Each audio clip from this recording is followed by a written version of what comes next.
Hello students, good morning. Yeah, today we'll talk about laws of motion and friction basics for the foundation. Okay, so now mainly what we discuss. Okay, let us see now. So we have actually this is a branch of we can call dynamics in higher classes. Okay, till foundation level you can say laws of motion and friction. So dynamics, this is the branch of physics which deals with motion of bodies by considering the cause of motion. Okay students, by considering what? Cause of motion. Okay, that is called dynamics. Kinematics is without considering cause of motion. So here we talk about basically Newton's laws. Okay, before entering Newton's laws we also learnt about law of inertia. What is inertia? The tendency of a body to maintain the same state of rest or of uniform motion or direction. So the tendency to maintain the same states, okay, isn't it? That particular property of tendency is called what? Inertia. So a body at rest want to remain in the same state of rest, or a body moving with uniform velocity want to maintain the same state of uniform motion, or a body particular going in a particular direction. So for example, you are sitting in a car and you are going in a particular direction. Okay, what happens here? So now suddenly the car takes turns, so you have the experience of what? Falling in the opposite direction. Why? So here this car has direction of motion like this. When you say suddenly turn, no, the body wants to be moving the same direction. This is called law of direction of inertia, or law of inertia in terms of direction. Now, so already, so types of rest we are talking, types: inertia of rest, inertia of motion, and inertia of direction. Okay, when you're sitting suddenly in a bus, no, so sitting at a bus, when the bus actually suddenly starts, you get a jerk in the backward direction, that is you can say inertia of rest. Same is the example you can take for inertia of motion also.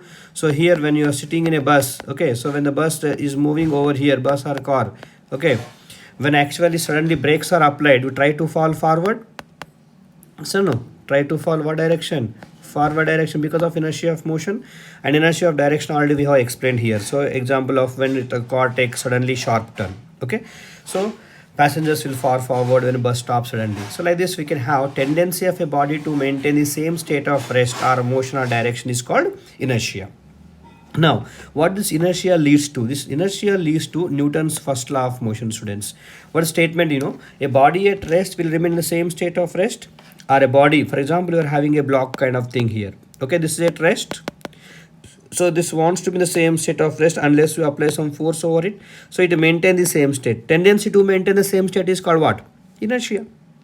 So Newton's first law of motion, okay, it tells about, okay, law of inertia.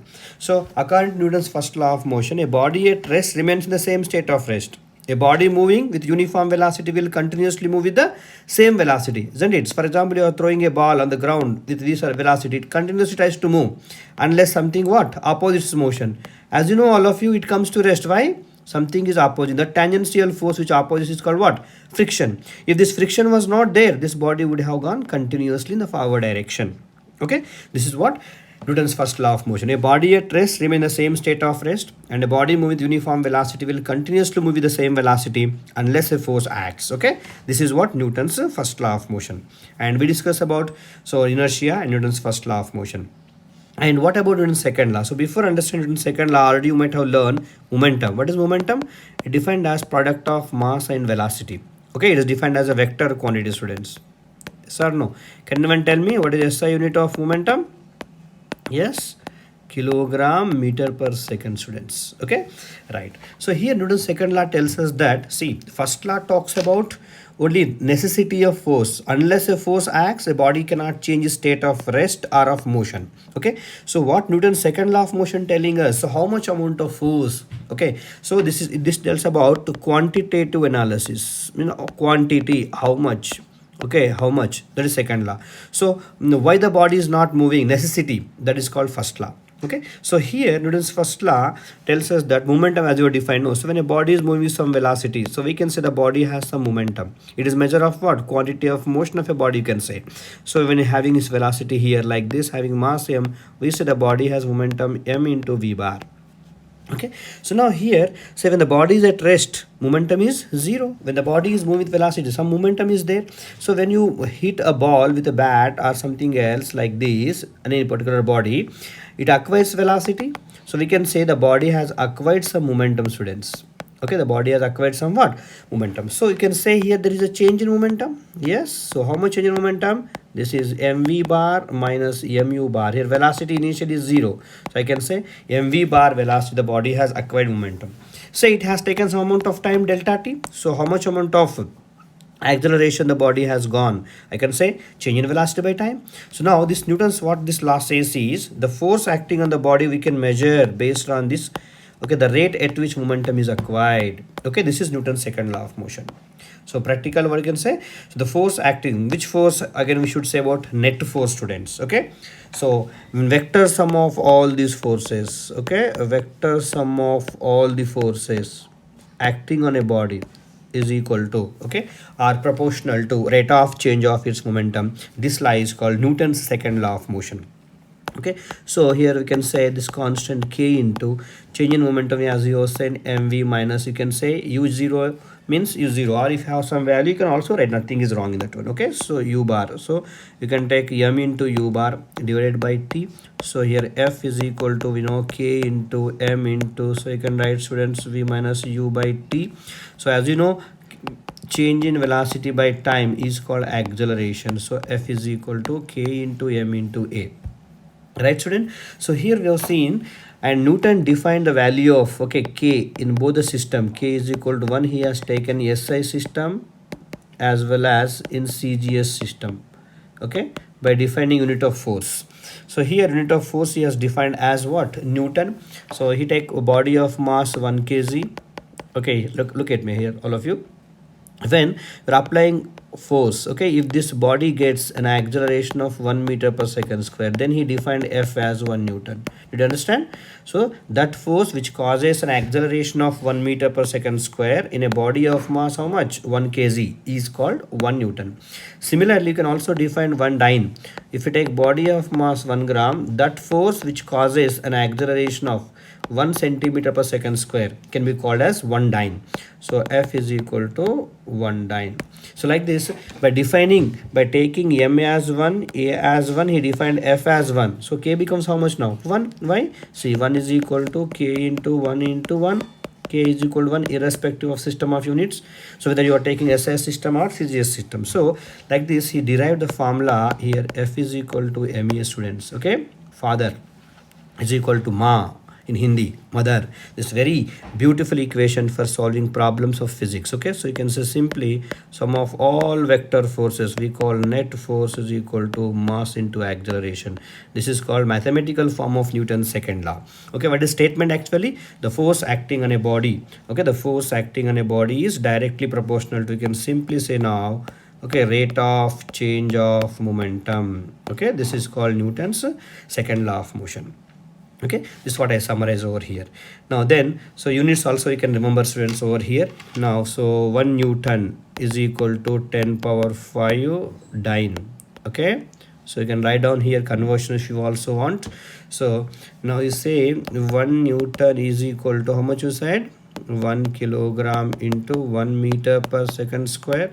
So you can say this is 10 power 3 grams. This is 100 centimeter per second square. This is 10 power 5 gram centimeter per second square. We call it as dyne. Okay, this will be 10 power 5 dyne, students. Okay, now one more point here, momentum and impulse. Remember this term here, momentum is, okay, mv, impulse is change in momentum, students. So generally you can talk here as large force acting for a shorter duration of time we call as impulse. So if you draw the graph for force versus time, no, this graph variation will be like this, students. Okay, the shorter duration of time large force acted, like try to hit your bench where you are sitting, what happened? So in no time your hand is coming to rest. So during the time the bench is exerting large amount of force on your hand, so you can call large impulse is exerted. Okay, simply remember for your level, momentum, impulse, nothing but change in momentum. Okay, this is about what is inertia, first law and second law. Next we know, all of you very well famous, Newton's third law. Every action has what? equal and opposite reaction. Best example you can take is what? A ball you are throwing towards a wall. So ball hitting the wall is action, you can say, on the wall. So as a reaction, what happening? Say ball is bouncing back. Okay, so in higher level we'll learn. So we learn with the it will with v velocity is hitting, it will bounce back the same velocity provided the collision we call as elastic collision. Okay. Now currently it's not required for you. Just remember, if bounces back with the velocity means it's not losing any kind of energy. Okay, this kind of collision is called elastic collision. So here initial momentum we can talk here as initial momentum of the ball you can take as m into v. Say during right direction you can take as positive, left becomes what, students? Negative. So mv, okay, plus you can say, and final momentum you can say mv, but opposite no, so you can write minus here, so minus mv. So I can call it as change in momentum is what? Final minus initial. So you can say here final is minus mv minus mv, we can call as minus 2 mv. That means, see, change in momentum coming as negative. That means when a ball is going and hitting a wall, okay, hitting a wall, if I draw this particular, okay, forces acting on this one, I am trying to understand now. So the change in momentum of this ball is like this. Okay, change in momentum. Now you can see from Newton's second law, you can say F bar is equal to delta P by delta T. Since K we wrote as 1, so direction of force is the direction of change in momentum. So on the ball, the force because of wall will be in the direction of change in momentum. Why? Change in momentum direction is coming as negative. That means when the ball is going and hitting the wall like this, okay, so wall exerting force on the ball like this. So Newton's second law also not only telling the magnitude, also telling the direction in which force is being acted. Okay, so therefore the force, now this particular diagram, so which indicate the forces acting on any particular body, is called free body diagram. So if I consider this ball, the forces acting are what here? One is what? Force because of the wall acting like this. Okay, now and moreover, of course, the gravity is there, we are neglecting gravity force here. Okay, in this way, and on the wall, so ball is going and hitting the, so force on the wall is like this. I can say this is the ABD of the what? ABD of the wall, you can say. Simply you should make it also as a point mass, you can consider like this, and force acting on the wall is like this. Okay, so wall mass some capital M, this is the force. Okay, and I'm just talking about here only force because of ball only I'm talking. Other forces also, its entire wall of the weight of the wall may also act here, friction also may act like this. Okay, so like this, simply remember the diagrammatic representation of forces acting on a body is called FBD. Okay, that's what I summarize here. See, show all force acting on a body, weight, normal. For example, you have a water bottle. Okay, suspend it here like this. Okay, when you suspend here like this, what are forces acting here now? You can say it's weight mg acting downward. So here if you cut it now, it will fall down. That means something is pulling it, that is tension is pulling it upward. Okay, so these are the forces acting. So you can just model it as a point mass m. So you can draw its weight as mg, smaller, capital, doesn't matter. So and here tension is here t. Okay, these are the forces acting on this bottle. So this is FBD of this particular bottle. Okay, now so you can also use essential for neat numerical solving also, or JE foundation, you can use this kind of diagrams. Okay, this is about Newton's what is inertia, first law, second law, and third law, students. Okay, we'll have numericals basically on F is equal to ma, change in momentum and all. Okay, so here you can say one more point for competitive point of view, area under this FT graph, okay, gives impulse or change in momentum. Okay, questions based on this will be in foundation. We'll take numerical, then I will talk again. Okay, this is only for a quick reason of this particular what you can call so chapter. Now next we talk about, so here friction. So what is friction? Just now we have seen when you are throwing a ball on the ground, so the ball would have gone continuously, no, but why it is coming to rest, something is opposing its motion. That tangential force which opposes the relative motion, why I am using the word with respect to ground, the ball is moving forward. Okay, so its motion is being opposed in the backward direction. So this tangential force which opposes the relative motion, we call it as friction, students. Okay, so now we have studied already types of friction, isn't it? How many types of frictions are there? One is static friction. Okay, second one you can call as kinetic or dynamic friction.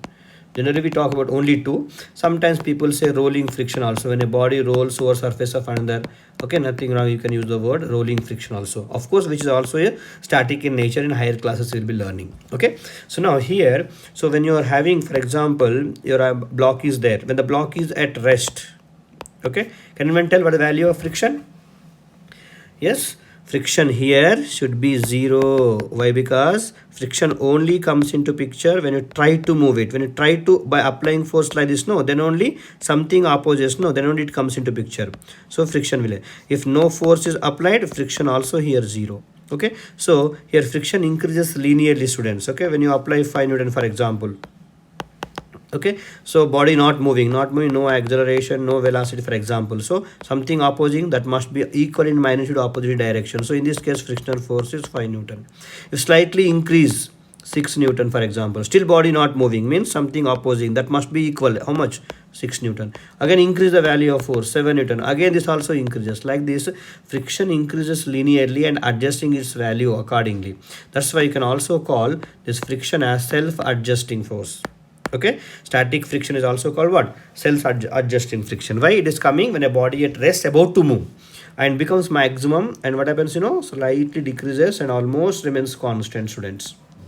Okay, so now once the body is here, okay, becoming maximum, no, up to particular, this maximum value of friction we call it as limiting friction. Okay, so limiting friction, so friction cannot be more than this maximum. Once the body comes in motion, no, friction value is here decreasing. Okay, now why? Because to start the motion of the body we need to have large amount of force. When the body starts, to maintain the motion, that much amount of force is not required. Therefore, so when the body is moving, that force is called kinetic friction. Okay, so keep in mind. So so here was starting of the body, more amount of force. So static is more than what you can call here kinetic. Okay, as you are saying here, friction varying linearly, we can say F proportional to N and depends on normal reaction. What is normal reaction here? This is mg, this is normal reaction, the force with which the block pressing, no, the ground floor, some force. Similarly, ground also pressing it upward, that upward perpendicular to its surface, no, that is called normal reaction. So if you increase one more block here, what happens now? In order to move, you have to apply large amount of force, means friction is more. So friction depending on this downward pressing force, equal according to Newton's third law, floor also exerts equal upward pressing force, that is called normal reaction. So from here we write F is equal to proportionality remove mu into N. Mu is called coefficient of friction. Okay, for static we can write coefficient of static friction into normal reaction. For kinetic we write mu k into N. Students, I will make chapter wise separate in detail analysis in upcoming classes, but I just during your exams, no, just I am revising. Okay, keep in mind, quick review it is F is equal mu k into N. Okay, this is about friction, brief review, and we'll take up numericals also for practice, don't worry. Yeah, coming for circular motion. So circle is a locus of all the points which are at equidistance from fixed point, and that fixed distance is called radius. So locus of all these points which are moving from fixed point, okay, with fixed distance is called what? Circle. This is R. So when a body moves this kind of path along a circular path, you can call. Okay, so then its velocities go on changing here. So when velocities go on changing, I can say body accelerating. Yes or no? When body accelerating, there must be force according to Newton's first law of motion, second law of motion. F is equal to m into a. So and this force is making the body, okay, to always, okay, move along what? Along a circular path. So this force which makes the particle to move along circular path, we call what force? Anybody knows? Yes, that is what? Centripetal force or center seeking force. Center seeking force. Okay, so which acts towards center, and its value is given by mass into that acceleration towards center, and that acceleration value is v square by r. Therefore force becomes mv square by r, and this force is called centripetal force, students. Okay, yeah, you can post your doubts and kind of things also, so accordingly I will make my videos. Okay, yeah, so which already towards center, and no separate force called centripetal provided by tension, friction, etc. Okay, like in atomic structure you studied, no, atom nucleus is there, electrons are revolving on nucleus in a circular path, isn't it? So which force making the electrons revolve around circular path? Coulombic force of attraction. So here Coulombic force of attraction provides centripetal force. Planets are revolving around the sun, right? Sun, for example. So gravitational force making them to revolve, right? Isn't it? The gravity force. This gravitational force provides centripetal force. Okay, so like this we'll study. Yeah, now in gravity in detail we'll talk. Okay, so just let us have some numericals like here. 2 kg body accelerates 3 meter per second. Find force. Okay, use formula what beta? M into MEA. F is equal to M into A bar. So 2 kg into 3 meter per second square. Yes or no? How much becomes now? 6 Newton. Very good. Now find acceleration. How do you? Quick revision. No, acceleration. Basic formula I have taken. Force by mass. F by 1. How much beta? 5 meter per second square. Very good. Momentum. Can anyone tell what the formula for momentum? Into V bar. Very good. So 2 into 5. How much? Tuck, tuck, tuck. You have to do the problems. Right. So normal reaction on 10 kg by resting on a table. Just now we discussed a block of mass 10 kg is resting on a surface. No, its weight acts. Because of this it tries to push it, isn't it? So floor also pushes with the same force. That force perpendicular to surface is called normal reaction. In this case net force is 0 as the body not moving. So normal must balance what? Weight. Weight is equal to M into Z. So how much beta? 10 into G you can take for calculation purpose 10. How much? 100 Newton. Okay, right, fantastic. Now just now you showed friction how much acts. Okay, so coefficient of friction applying here. Now you see normal reaction and mu is given. Coefficient of friction which depends on nature of surfaces in contact. Okay, normal reaction is mentioned here, that is 50 Newton. Okay, so body, if it see, two things are here. If you don't apply any kind of force, if applied force is 0, here friction becomes 0 beta.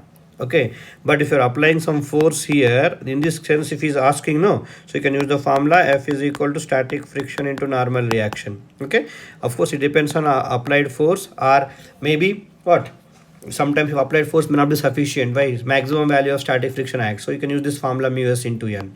So 0.2 into 50 we can say, which will be equal to 10 newtons, right? Next, fine. Now before just now circular motion velocity, right? The body when it moves in circular path, the force which makes it to travel is what? Centripetal force. How much better centripetal force? mv square by r. Beautiful. M how much given? 1 kg. V how much? 2 square. R how much? 1 meter. Beautiful. How much? 4 Newton. Okay, like this you have to solve the problems. Okay, now see, velocity changes from 2 to 8 in 2 seconds for 3 kg. Find force. What is the formula for force? M into E. See, next step what you have to write down regarding acceleration. What is acceleration? Your mind should search the files. V bar minus U bar by T. Very good. Of course, we are talking one dimensional. Direction is not required here. Okay, same direction. So 2 to 8, that is 8 minus 2 by how much amount of time? So that you have to calculate here. Okay, so body changes 2 to 8 in 2 seconds is saying. Yeah, time is given. So 2 seconds. That will be how much? 8 minus 6 by 2, 3. So force M into A. Mass how much? Mass is 3 and acceleration is 3 meter per second square. So you can say 9 Newton. Okay, so yeah, you can practice these numericals. You can take the screenshots here. Direct questions. Rocket motion is based on what? Newton's third law. For every action is equal and opposite reaction. What is unit of momentum? Yeah, just pause yourself and see. Yes, kilogram meter per second. You are right. This is a kind of quiz. Okay, if net force is 0 on a body, what happens? Acceleration will be 0. When F is equal to 0 means M into A is 0. Mass cannot be 0. Acceleration 0. Acceleration 0 means what? V minus U by T is equal to 0. That means what? V minus U is equal to 0. That means what? V is equal to, body moves with the same velocity. That is what? Statement of first law. A body at rest will remain in the same state of rest or moves with uniform velocity unless no force acts. Force 0 means no force. No force means what? Body moves with a constant velocity. Okay, this is the right answer. Friction depends on, see, in case of solids, friction depends on what? Only a normal reaction, students. Okay, more is the normal reaction. Okay, so if you try to move it, no, if you place one more identical block over here, so it will be opposing force will also be more. So already we wrote F proportional to normal, and normal depends on here. Of course, pressing force depends on number of weights which you are putting here. Okay, therefore it doesn't depend on area of contact. So of course it depends on nature of surfaces. Okay, doesn't depend on the shape, independent of this one. Okay. Yeah, impulse just now we have seen change in momentum. Centripetal force direction always towards center. Okay, so like this you can answer this kind of question. Okay, so now we can see quick revision of the formula, students. F is equal to the basic formulas ma, momentum, and impulse, friction, centripetal force. Okay, this is how you have to basic laws of motion and friction. Quick revision of all your concepts. Okay, so fine. So please subscribe and share the channel. Okay, yeah, thank you all. So please wait for the next videos to revise and solve more basic numericals which may increase your level for NSC, JS, NTSC, NEET levels and JE level. Okay, thank you all.